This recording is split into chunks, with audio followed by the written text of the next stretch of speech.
अस्सलाम वालेकुम dear students. आज इस यूनिट का लास्ट वीडियो होगा।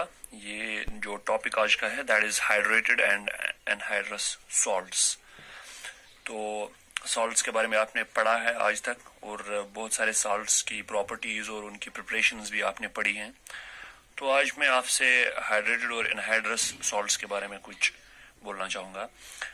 Anhydrous salts वो salts होते हैं which do not contain the water of crystallization. That's why they are called anhydrous. Anhydrous. Anhydrous क्या होता है? Which do not contain water of crystallization. Water of crystallization क्या होता है वो उसके बारे में भी अभी हम बात करेंगे. Which do not contain water of crystallization. For example, you have NaCl. It is a salt, but it does not have any water of crystallization associated with it. Or you have CuSO4, copper sulfate. It does not have any water of crystallization, any water molecule associated with it, etc. So there are many salts which are anhydrous. Now there are some hydrated salts. Hydrated salts. Hydrated salts जो होते हैं they contain a fixed number of water molecules. उनमें क्या होता है? They contain a fixed number of water molecules of crystallization. Fixed number of water molecules of crystallization इनमें होता है। तो for example you have plaster of Paris, जो आपने कल ही पढ़ा प्लास्टर ऑफ पेरिस के बारे में, या हाइड्रेटेड कॉपर सल्फेट है, hydrated copper sulphate CuSO4 5 molecules of water. This is hydrated copper sulfate and it is blue in color, जो आपने ऑलरेडी पढ़ा होगा। या you have plaster of Paris, plaster of Paris के बारे में आपने कल ही पढ़ा कि प्लास्टर ऑफ पेरिस जो है वो क्या होता है। And plaster of Paris is calcium sulphate hemihydrate, जो आपने कल पढ़ा, कैल्शियम सल्फेट हेमीहाइड्रेट। इसी तरह से जिप्सम है, जिप्सम में वो कैल्शियम सल्फेट डाइहाइड्रेट है,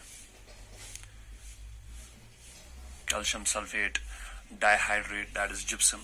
So these are the hydrated salts, क्योंकि इनमें क्या है, fixed number of water molecules of the crystallization. इसमें 5 molecules of water हैं, इसमें hemihydrate means 1/2 of और 1 molecule of water जो है that is shared by 2 units of CaSO4, and इसमें there are 2 molecules of the water of crystallization in CaSO4 or in gypsum.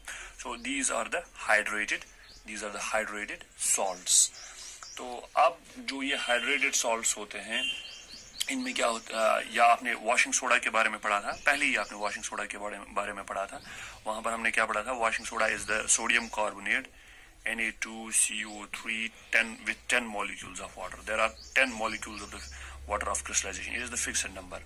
तो इसका मतलब ये है कि जो एक फार्मूला यूनिट है सॉल्ट का, इस सॉल्ट का सोडियम कार्बोनेट का एक फार्मूला यूनिट, उसमें 10 molecules of water इसके साथ एसोसिएटेड है। तो इसी तरह से दूसरे सॉल्ट्स भी हैं जिनके बारे में मैंने आपसे कहा कि जिप्सम है, या कॉपर सल्फेट है, या प्लास्टर ऑफ पेरिस है, तो ये भी हाइड्रेटेड सॉल्ट्स हैं। So the fixed number of water molecules present in one formula unit of the salt is called water of crystallization. अब देखना है जो ये fixed number of water molecules है, इसमें 10 है, इसमें 2 है, इसमें 1/2 है, या इसमें 5 है, तो इन सब में the fixed number of water molecules, the fixed number of water molecules present in one formula unit,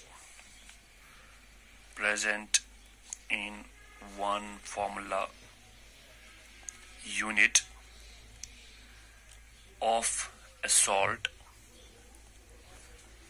is called water of crystallization. Water of crystallization. किसी सॉल्ट के एक फॉर्मूला यूनिट में fixed number of water molecule जो होते हैं उन्हें हम कहते हैं वाटर ऑफ क्रिस्टलाइजेशन। जैसा कि एग्जांपल्स हमने देखी, this is washing soda. Washing soda में वॉशिंग सोडा के का जो सॉल्ट है दैट इज सोडियम कार्बोनेट, इसके एक फॉर्मूला यूनिट में there are fixed number of water molecule that is 10। So these are the 10 molecules of the water of crystallization in this salt. इसी तरह से जिप्सम में आप देखिए जो CaSO4 है, इसके एक फॉर्मूला यूनिट में there are 2 molecules of the water of crystallization associated with it. So इसमें हम जब भी हम वाटर ऑफ क्रिस्टलाइजेशन रिप्रेजेंट करते हैं तो हम डॉट यहाँ पे लिखते हैं किसी सॉल्ट के साथ डॉट और फिर fixed number of water of crystallization. इस डॉट का मतलब क्या होता है, ये जो वाटर ऑफ क्रिस्टलाइजेशन है this is not chemically bonded, ये केमिकली बॉन्डेड नहीं होता है इस सॉल्ट के साथ, this is not chemically bonded, तो इसीलिए हम यहाँ पे डॉट लिखते हैं। तो ये केमिकली बॉन्डेड नहीं होता है इस सॉल्ट के साथ। जब ये सॉल्ट बनता है, जब इसके क्रिस्टल्स बनते हैं फ्रॉम एनी एक्वस सोल्यूशन या फ्रॉम सोल्यूशन, तो उस टाइम इस क्रिस्टल फ्रेमवर्क जो होता है इसका, किसी सॉल्ट का जो क्रिस्टल फ्रेमवर्क होता है, फ्रेमवर्क, तो उस क्रिस्टल फ्रेमवर्क में उस टाइम इनकॉर्पोरेट हो जाते हैं दीज वाटर मॉलिक्यूल्स। जब क्रिस्टल्स बनते हैं किसी सॉल्ट के फ्रॉम इट्स एक्वस सोल्यूशन, तो उस टाइम क्रिस्टल बनने के वक्त उस क्रिस्टल फ्रेमवर्क में इनकॉर्पोरेट हो जाते हैं water molecules, and those water molecules are called the water of crystallization. They are called the water of crystallization, and they are not chemically bonded with the salt. Not chemically bonded.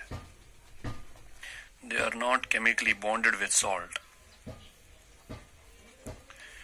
इसलिए हम dot बीच में dot से represent करते हैं, ये water of crystallisation, बीच में dot डालते हैं सॉल्ट के एक फॉर्मूला यूनिट में और वाटर ऑफ क्रिस्टलाइजेशन में। तो अगर हम यहाँ पे देखेंगे CuSO4 this with 5 molecules of the water of crystallization, तो जो CuSO4 है एनहाइड्रस, वो CuSO4 and this hydrated CuSO4 they have the same properties, मगर वेट में डिफरेंस होगा क्योंकि यहाँ पे 5 molecules of water हैं, एनहाइड्रस में CuSO4 होगा, कोई molecule of water नहीं होगा, तो वहां पे वेट कम होगा, यहाँ पे वेट ज्यादा होगा, otherwise the properties are almost same। तो इस तरह से आपको पता चला होगा। आप एक्सपेरिमेंट भी कर सकते हैं जिससे आपको पता चलेगा कि ये जो वाटर ऑफ क्रिस्टलाइजेशन होता है इसकी प्रेजेंस कैसे होती है किसी सॉल्ट में। फॉर एग्जांपल अगर हम ये कॉपर सल्फेट जो है, hydrated copper sulphate CuSO4 with 5 molecules of the water of crystallization hydrated, this is hydrated copper sulfate, अगर एक टेस्ट ट्यूब में हम लेबोरेटरी में ले लेंगे, एक टेस्ट ट्यूब में हम लेते हैं ये, एंड देन उसको हीट करेंगे हम, टेस्ट ट्यूब में लेके अगर इसको हीट करेंगे तो हीट करने से क्या होगा, जो इसका ब्लू कलर है, ये ब्लू होता है इन कलर, वो चेंज हो जाएगा इनटू वाइट, वो चेंज हो जाएगा इनटू वाइट। क्यों वो व्हाइट बन गया? सो blue colour of the copper sulphate, hydrated copper sulphate crystals they turn white, जो इसके क्रिस्टल्स हैं वो क्या बन जाते हैं, व्हाइट कलर के बन जाते हैं। और व्हाइट और वाटर ड्रॉपलेट्स जो हैं वो आप ऊपर देख सकते हैं टेस्ट ट्यूब के ऊपर, वो वहां पे बाद में थोड़ी देर के बाद कंडेंस हो जाते हैं। तो जब कंडेंस हो गए उनका जो वाटर ड्रॉपलेट है वो फिर से गिर जाएगा, कहाँ पे, इस पे गिर जाएगा CuSO4 पे। तो CuSO4 एकदम से फिर से ब्लू टर्न हो जाएगा, क्योंकि वो गेन करता है फिर से 5 molecules ऑफ द वाटर, फिर से ब्लू बन जाता है। लेकिन व्हाइट क्यों बन जाता है वो? क्योंकि उसके पहले हीट करने से ये वाटर ऑफ क्रिस्टलाइजेशन जो है ये लूज हो जाता है। जब ये लूज हो जाए तो एनहाइड्रस सॉल्ट बन जाता है, CuSO4 बन जाता है, और ये व्हाइट इन कलर होता है। हम रिएक्शन भी लिख सकते हैं यहाँ पे, CuSO4 with 5 molecules of the water of crystallization, जब हम इसको हीट करते हैं then it will lose the 5 molecules of the water of crystallization, ये CuSO4 रह जाएगा, CuSO4 salt, it means anhydrous, क्योंकि अब इसके साथ कोई वाटर मॉलिक्यूल नहीं है, तो this is anhydrous copper sulfate and it will lose 5 molecules of the water of crystallization, so it will be now white, क्योंकि इसके 5 मॉलिक्यूल जो वाटर ऑफ क्रिस्टलाइजेशन के हैं वो इसने लूज किए, now it will turn white again। Test tube में ये 5 molecules ऑफ वाटर जो हैं टेस्ट ट्यूब के ऊपर यहाँ पर ये कंडेंस हो जाएंगे, यहाँ पर जहाँ पे टेम्परेचर कम है। जब ये कंडेंस हो जाएगा तो फिर से वाटर ड्रॉपलेट्स गिर पड़ेंगे यहाँ पे CuSO4 के ऊपर। तो CuSO4 फिर से जब गेन करेगा ये 5 molecules ऑफ द वाटर, तो फिर से एक बार हाइड्रेटेड कॉपर सल्फेट बन जाएगा ये, जो कि ब्लू कलर होगा, तो इसका ब्लू कलर फिर से रिटर्न हो जाएगा। And this shows the presence of the